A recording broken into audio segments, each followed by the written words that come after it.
going to be doing the activated charcoal blackhead mask. You will need a plastic cup container. Use whatever you have on hand. I have a little yogurt cup. You don't have to buy anything. You'll need a spoon to stir. And you will need either a makeup brush or some kind of paintbrush to use to be able to put it on. You will need some non-toxic glue, which I have conveniently bought from the dollar store. It's only $1.25. And you will need the activated charcoal powder. You can get it at any drugstore, but I bought mine from Amazon. These ones are in the capsule formula.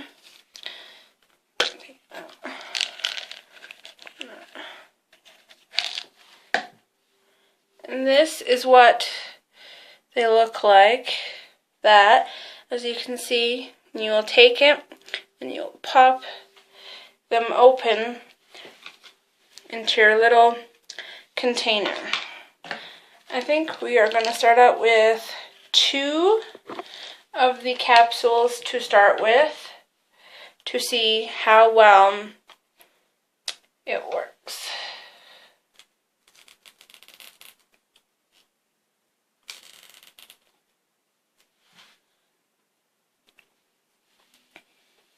As you can see, I now have the activated charcoal powder in here, and I'm going to take my glue and I'm going to add it to the activated charcoal powder just to make enough to make a paste. You don't want it add too much, but you don't want to add too little. Now that I have added the glue, as you can see, I'm going to stir it up until it is a paste.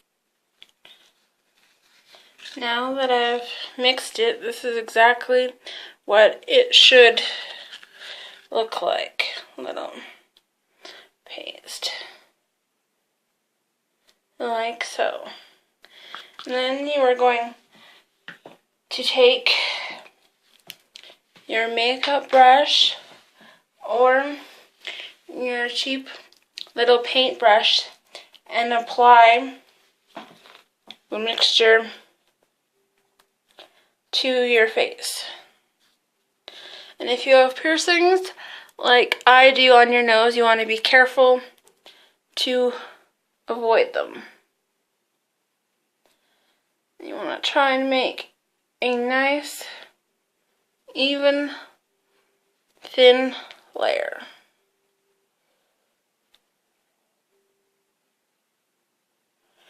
Some of you may need to use a mirror when applying this just to make sure that it is perfectly even. Make sure you get the tip of your nose as well.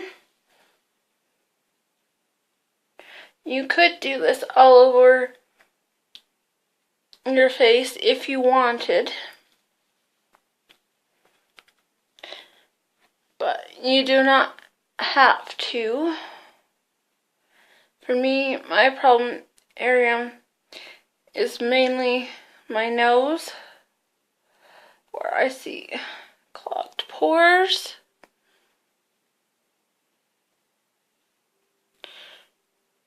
And once you feel like you have even layer on both sides, trying to avoid your eye area, close as you can to avoiding your eye area. Got a little too much. You can always wipe off if you get it in areas that you do not wish to have it. But as you can see, it looks pretty even. Go a little further down. You could even do this strip as well if you wanted, but I'm going to leave that as is. Let's see if you can tell up close. Looks pretty even. Now, there are no specific guidelines of how long that it should take to dry. It is basically a touch and feel test. If it feels completely dry, that it's no longer wet, sticky, and smudgy, then you are able to carefully remove it. I'm gonna leave it on for about, say, 20 minutes, come back and see if it's dry.